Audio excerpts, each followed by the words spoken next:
По денешното заседавање, Комисијата за заразни болести донела одлука досегашните рестриктивни мерки да продолжат уште една недела поради непредвидливоста на вирусот и се уште високата трансмисија.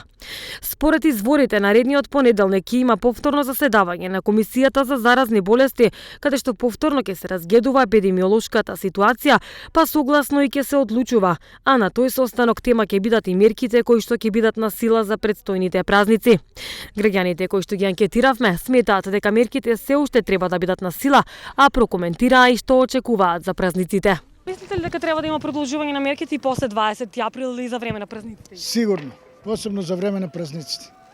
Привидејќи стварно не се почитуваат мерките. Мислите дека треба да има полициски час, така? Да се продолжи барем уште до после празникот, после Великден. Па мислам дека треба. Јас гледам дека давате некаков ефект и сега треба да се продолжи малку повеќе. Зависи од состојбата што се развива. Да, треба. Ништо апсолутно, ако има потреба, ќе треба да се адицират. Потребно е. Треба и малку построго да бидат. Ние сме стварно заглавени. Вие кој ваш мислите? Исто така треба да биде продолжено за нас, старите што викате, а младите не се слагат за тоа. Угостителските објекти остануваат затворени за гости и ќе продолжат само со достава. Обложувалниците и понатаму ќе работат со едношалтерски систем, а под клуч остануваат и фитнес центрите. На сила останува и полицискиот час од 20 часот до 5 часот наутро.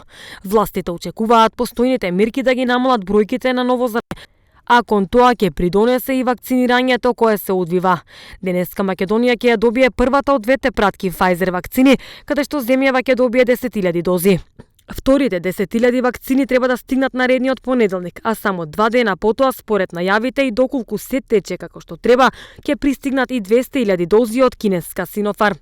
Деновиве се очекува да пристигнат и останатите 76.000 дози AstraZeneca преку COVAX системот. До сега во земјава се вакцинирани речиси 39.000 граѓани. А заинтересираност за имунизација според официјалните информации пројавиле преку 175.000 лица.